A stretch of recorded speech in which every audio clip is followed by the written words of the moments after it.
बहुत शुक्रिया।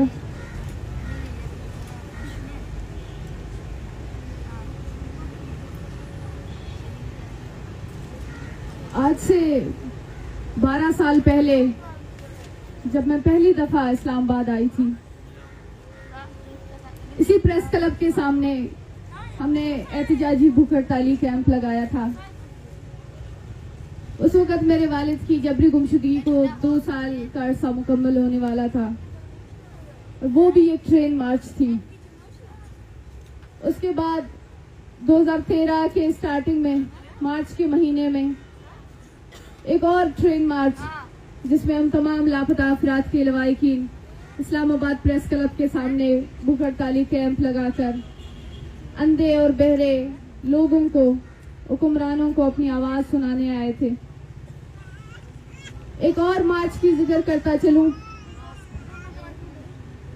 कि 2013 में सितंबर के महीने में जो एक पैदल मार्च क्वेटा से कराची से इस्लामाबाद तक लापता अफराद के लवाहिकीन की क़यादत में, मोहम्मद कदीर और फरजाना मजीद की क़यादत में जब आई, इसी जगह पे, इसी सेम जगह पे हम लोग आए थे और इसी तरह के चंद रियासती एजेंट नुमा सहाफी आए थे और वो हमसे इसी तरह के सवाल कर रहे थे जो अभी हालिया दिनों में प्रेस क्लब के सामने हमारे ऐसे एहतिजाजी कैंप में सहाफियों को बेचकर सवालात हमसे किए जाते हैं। और अलमिया देखें कि इस दफा फिर हम वही लोग, वही मिसिंग पर्सन्स के फैमिलीज एक दफा फिर एक मार्च की शक्ल में आए हैं। बस फर्क सिर्फ इतना है कि 2011 में हम लोग 8 फैमिलीज थे और आज हम लोग सैकड़ों की तादाद में हैं।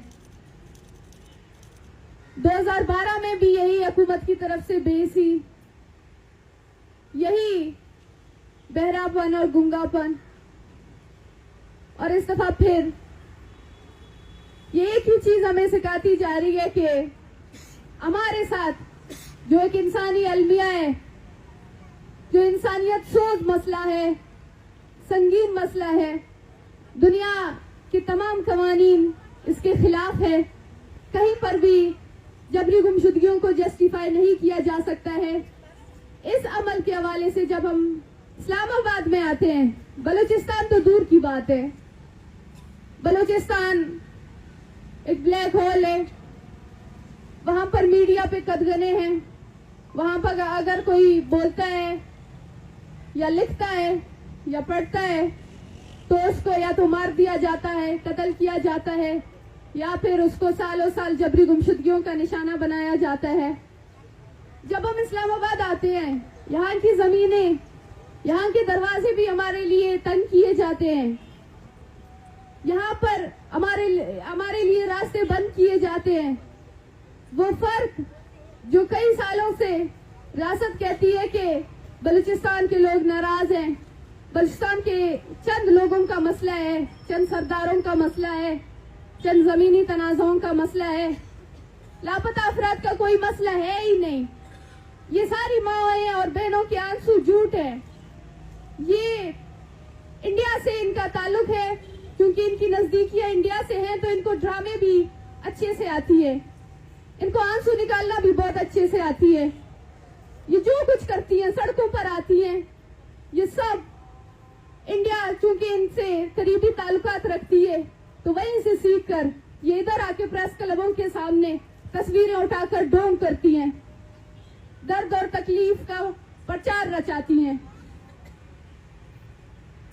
अफसोस भी नहीं कह सकते, क्योंकि वो दर्द, वो तकलीफ जो कल हमारे लिए एक अफसोस का बायस था, जो कल हम इधर आते थे, जो कल हमारी इन माओं और बहनों के आंसुओं को ड्रामे कहते थे, जो कल हमारी इस दर्द और तकलीफ को कहते थे कि इनको इंडिया से पैसे मिलते हैं इस नाटक के लिए, जो कल यहाँ पर जब हम आते थे तो यहाँ पर ये लोग हमसे पूछते थे कि आप लोगों के लोगों ने जरूर कुछ किया होगा, हमारे पंजाब के बच्चों को क्यों नहीं उठाते, हमारे बच्चों को यहाँ पर क्यों गायब नहीं किया जाता है, आज ये वही हकीकत हम सबके सामने है।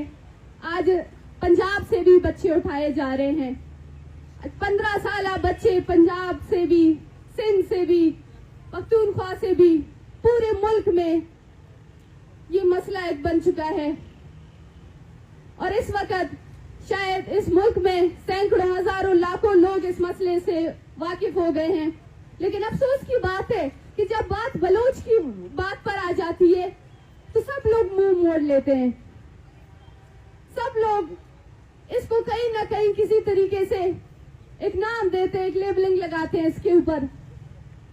अभी हालिया जो निगराने हुकूमत आई है, जो हमारे वजीर दाखिला साहब थे, उन्होंने कहा कि ये लापता अफराद का मसला है ही नहीं, ये लापता कोई है ही नहीं, ये इनकी अपनी बीवियों से लड़ाई झगड़े होते हैं और ये नाराज होकर कराची में जाकर बैठते हैं और इनके बीवी बच्चे इनकी तस्वीरें उठाकर ले जाते हैं। इनके कोई और एजेंडे हैं। अब खुदारा यहाँ पर मौजूद लोग, यहाँ पर मीडिया का भी बायकाट है, हम समझ सकते हैं कहाँ से ऑर्डर्स आए हैं, लेकिन यहाँ पर जो साथी मौजूद है, आप इन माओ और बहनों, इनके हाथों में लरसती वो तस्वीरों को देखें, आप इनके चेहरों को देखें। ये बोलना तक नहीं जानती हैं, उर्दू में बोलना नहीं जानती हैं। 70 से 80 साल के करीब यहाँ पर माएं बैठी हुई हैं। क्या एजेंडा हो सकता है इनके साथ? कौन सा एजेंडा ये ला सकती हैं यहाँ पर? ये क्या मांग रही हैं? सिर्फ और सिर्फ एक चीज कि अगर हमारे लोग इस रियासत के आईन और कानून के मुताबिक मुजरिम भी है तो आप अपने बनाए गए कानून में, आप अपने बनाए गए अदालतों में पेश कर दें। ये कोई इतना बड़ा संगीन जुर्म या संगीन मुतालिबा नहीं है। ये कोई ऐसा बड़ा मुतालिबा नहीं है जहां पर ये रियासत इसको पूरी नहीं कर सकती है। लेकिन बजाय इसके कि रियासत इस पे दरिया दिली दिखाती, रियासत ने इन माँ और बहनों के साथ क्या किया? इन माँ और बहनों को सड़कों पर घसीट कर इनके साथ जो रवैया रखा गया, आज ये फर्स्ट रॉ में जो ये छोटे बच्चे बैठे हैं, इन बच्चों को आपने क्या सिखाया? आपने इनको यहाँ से क्या पैगाम दे के आप इनको वापस भेजेंगे? ये बड़े होकर क्या सीखेंगे यहाँ से? क्या हम इस्लामाबाद गए थे, हमारे साथ कौन सा रवैया रखा गया? ये चीजें आप खुद नक्श कर रही हैं इन बच्चों के जहन में, इन माओं के जहन में। और फिर जब हमारी तरफ से एक फ्रस्ट्रेशन निकलती है तो वो कहते हैं कि इनके लोग दहशतगर्द हैं, शर पसंद हैं, शिद्दत पसंद है। अगर एक तरीके से, एक तरफ से बार बार ताकत का इस्तेमाल होगी, एक तरफ से बार बार लाठियों का इस्तेमाल होगा, एक तरफ से बार बार आपको गिरफ्तार किया जाएगा, FIRs किए जाएंगे आपके ऊपर, और दूसरी तरफ से आप हर बार हाथ जोड़ते हैं, आप हर बार पाँव पड़ते हैं, आप हर बार वास्ते देते हैं, आप हर बार जो है मुतालिबे करते हैं। एक तरीके से पुरअमन और दूसरी तरीके से ताकत के इस्तेमाल का रिश्ता देर तक तो नहीं चलेगा। कहीं ना कहीं ये लोग थक जाएंगे, कहीं ना कहीं ये लोग एक दिन बैठकर खामोश हो जाएंगे या फिर ये अपना फ्रस्ट्रेशन किसी और तरीके से निकालेंगे। खुदारा इनके मसले को सुने। इनका कोई एजेंडा नहीं है यहाँ पर, ये किसी एजेंडे के ऊपर नहीं आई हैं। ये वही लोग हैं कि ये बड़ी उम्मीद के साथ यहाँ पर आई हैं, बहुत बड़ी उम्मीद साथ लेकर यहाँ आई हैं। इनको मायूस ना करें, इनके हाथ में कुछ तो इनको दे दें, और कुछ ना सही, इनके बच्चे ना सही, कम से कम आप उनके बच्चों की जिंदगी के बारे में इनको बता दें। रियासत तो रियासत होती है, रियासत अजीम होती है, रियासतों का दिल तो बड़ा होता है। यहाँ पर इस रियासत का रवैया क्यों? यहाँ पर इस रियासत का दिल इतना छोटा क्यों है? हमारे साथ जाकिर मजीद की वालदा है, वो कल कहती है कि मैं जब से इस्लामाबाद आई हूँ, मैंने इस्लामाबाद देखा है, मैंने ये सड़कें, ये बड़े बड़े बिल्डिंग्स, ये यहाँ की जो है आबादी, हर चीज को देखकर हमें थोड़ी सी भी इस पे हसद नहीं होती है, हमें थोड़ा सा भी रश्क नहीं आता है। ये आपका शहर है, आप आपने इसको बनाया है, ये आपको मुबारक। लेकिन हमारे पास हमारे चंद बच्चे थे जिनको हमने बड़ी मुश्किल से पाल पोस के बड़ा किया, गुर्बत में किस तरह के हालात में उनको पाल पोस कर बड़ा किया। आपने हमसे सिर्फ हमारे वो बच्चे छीन लिए। आप इस माँ की कैफियत को समझ सकते हैं कि ये क्या कहना चाह रही है? आप इसकी तकलीफ की गहराई को समझ सकते हैं कि ये क्या कहना चाह रही है? शेख बालाज की वालदा कहती है कि मैंने आज तक इस रियासत से कुछ नहीं लिया, कहीं से कोई फंड नहीं लिया। मैंने अपने बच्चों को गुर्बत में पाला है। मैंने बलोची कशीदाकारी करके अपने बच्चों को पढ़ाया है, उनको लिखाया है, उनको बड़ा किया है। किस बुनियाद पे इस रियासत ने मेरे बच्चों को मार दिया? कौन से एहसानात थे इस रियासत पे कि उसने इतनी बेदर्दी से मेरे बच्चों को कत्ल किया? ये फर्क और दर्द जो आप पैदा कर रहे हैं, ये रियासत खुद पैदा कर रही है। हमारे जो एक लेफ्टिस्ट है, वो जो कहते हैं कि पाकिस्तान में जो अलहदगी पसंद है वो वही लोग हैं जो जीएचक्यू में बैठते हैं, वो जो कैंट्स में बैठते हैं। उनके तालीमी अदारे अलग हैं, उनके रिहाइश की जगह, उनकी स्कीमें अलग हैं। वो हमारे साथ रहना नहीं चाहते। अलहदा पसंद तो वो हैं। अगर हकीकत में देखा जाए तो बलूचिस्तान को इस रियासत ने खुद अलहदा किया है। बलूचिस्तान के लोगों को आप खुद पंजाब में एंटर होने नहीं दे रहे। आप ये लाइन खुद ड्रॉ कर रहे हैं कि बलूचिस्तान के लोगों के लिए पंजाब में कोई जगह नहीं है। तो इसके बावजूद भी आप वही तवक्कुआत करते हैं, आप वही चीज एक्सपेक्ट करते हैं कि मैं बार बार ताकत का इस्तेमाल करूं और बार बार दूसरी तरफ से जो है पुरम तरीके की एक रिएक्शन मिले। इस तरीके से नहीं होता है। हमें कहा जाता है कि आप लोग के लहजे सख्त हैं।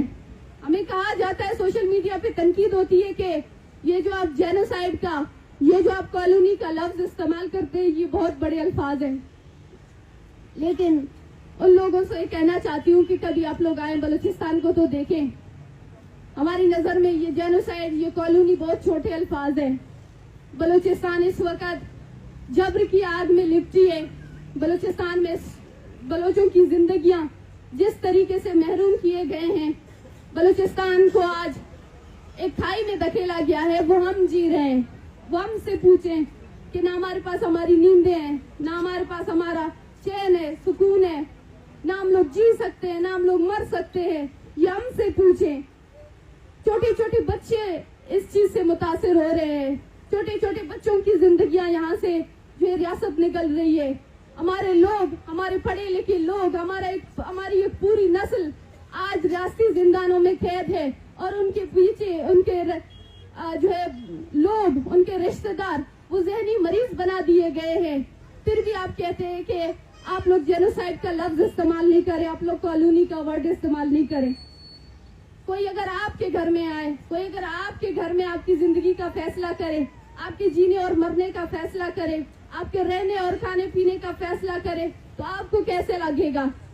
कोई अगर आपके घर में, हमारे सिर्फ चंद बलोच तलबा यहाँ पर आते हैं तालीम हासिल करने के लिए, यहाँ पर रोजाना की बुनियाद में उनकी प्रोफाइलिंग की जाती है, लेकिन वहाँ पर रोजाना की बुनियाद में दिन रात हमारे घरों में वहाँ पर फौजी एहलकार आते हैं, वहाँ पर चादर और चार दीवारी की पामाल की जाती है। वहाँ पर ये नहीं देखा जाता है कि कौन सा बच्चा है, कौन सा बड़ा है, कौन औरत है, कौन मर्द है। ये चीजें तक